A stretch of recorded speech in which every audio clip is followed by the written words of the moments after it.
I've tried recording this video a few times, and I'm just going to roll with it this time. CEDIA 2024. It was very eye-opening to see how much marketing there is out there right now and how little objectivity there is at the same time. I've seen nothing from the majority, I can't say all because I haven't seen all of the content, from the majority of videos that have come out. It's all marketing speak. It's all regurgitating whatever the vendor and manufacturer says. There's so little objective data and verification that how is the industry supposed to function? How are end users, how are enthusiasts, integrators, dealers supposed to figure out proper implementation from this equipment into these rooms? Whether it be audio, video, automation, control, lighting, any of that stuff, how are you supposed to properly implement it without knowing all of the data? It ramps up the difficulty so much because it turns into a guessing game. How do you know the proper way to implement, let's focus on audio here, the proper way to implement a speaker or what room a speaker is even going to work in if you don't know how the speaker is going to behave? How do you do that? You can't. It's not possible. So as an example, let's say that I have a manufacturer and they say that, oh, my subwoofer can get down to 2 hertz. That's all they say. They're not really lying because that subwoofer is probably capable of getting down to 2 hertz. But it was SPL. What volume level is that subwoofer capable of getting down to 2 hertz? I could say, telling the truth, technically, that my phone gets down to 2 hertz. You may have to be an insect or a piece of lint inside the speaker for that 2 hertz to be relevant, or even then, I don't know if it would be relevant, but technically speaking, there is a measurable sound at 2 hertz. What SPL, I don't know, because I'm just making this up. But if you don't have or provide technical information, that would be technically a truth. So a manufacturer is saying our subwoofer can do X hertz at no provided SPL. They're not lying. But it doesn't help you at all. How do you know how many subs you need? How do you know what SPL you're going to reach? How do you know what frequency range you're going to be able to dig down to? How do you know what or how to properly model the room? You can't. You don't have the needed information to make those decisions. You are not able to make sound foundational decisions based on that information. It is not possible. And in saying that, I do want to shout out to the content creators that do this. Aaron, Amir, James, Gene. I know I'm missing some of you, but those are the guys that are in the forefront of my mind. Hats off to you guys. I mean, without you, the industry, the enthusiast, the end user, you're not able to make sound foundationally objective decisions. You can't do it because with your information, you're able to compare SPL distortion, frequency ranges, maximum output compression, group delay, all different kinds of stuff. There's a lot of different things that are able to come out of that and pull out of that and even compare across one content creator to another because you guys put that information out there. So huge props to you guys, but this shouldn't be a requirement of a content creator to do. We should be putting that onus on the manufacturer. Why are we not doing that? Why is it okay in the residential world to not have that? But if you were to do that in commercial, you would get laughed out of the industry.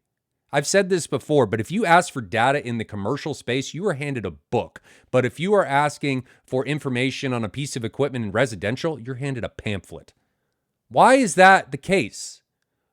Why do people and manufacturers not want to provide data?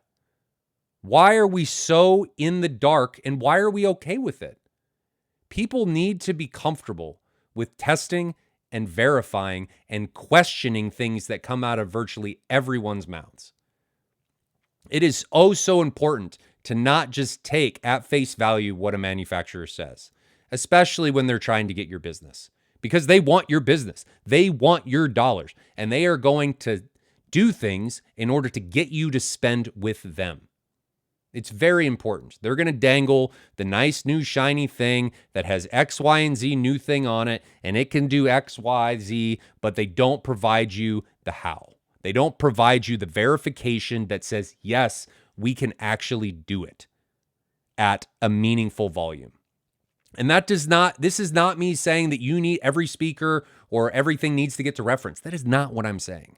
It is perfectly acceptable for a speaker to not be able to get to reference. That is okay.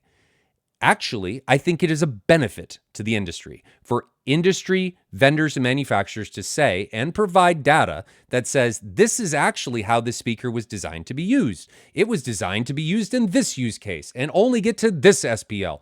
And if you overdrive it, you may get into this situation. But if you don't overdrive it, you're going to have an amazing experience because guess what? Every single speaker and every piece of equipment has some level of compromise. There is always a give and take. No matter what you do, there is always a give and take. So in those situations, you may get a better audio experience because they're not compromising on that to get to a higher volume. Not saying that's always the case, but I'm just using it as an example. So the speaker that maybe gets to a higher volume maybe isn't as clear, or it's not able to get as low in the frequency range because they're trying to stay away from distortion.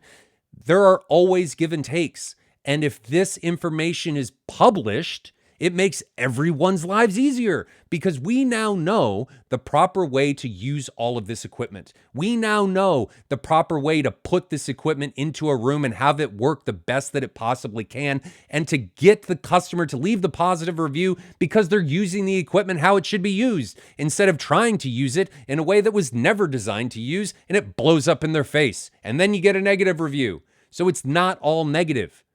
In a lot of situations, if you provide the correct data, you are going to have an overall better experience, not only from the end user, but all the way up to the manufacturer. Expect data. Put pressure on the manufacturer and the vendors to provide the data that we need to properly implement everything. It is oh so important. And there are so very few manufacturers that do it. An example of one that does it well, Ascendo.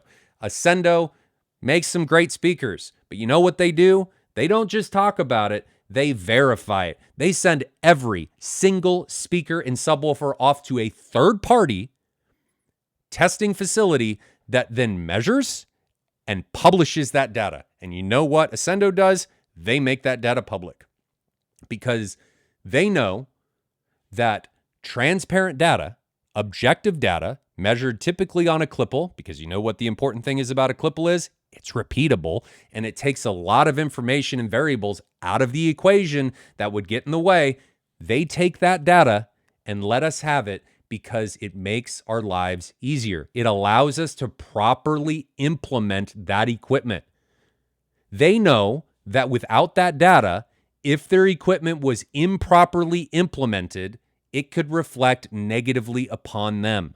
And they recognize that being transparent and laying it all out there is okay because they're going to have positive feedback from allowing people to have the data and implement their equipment correctly. So to wrap this up, question everything, verify everything, and put pressure on the industry to get the data that we need. My name's Ryan. This is Home Theater Savants. Until next time, guys, stay safe out there. Enjoy your home theaters. Enjoy the music. Enjoy the videos. Hope you all have a good one. Let's get some data. See you guys later.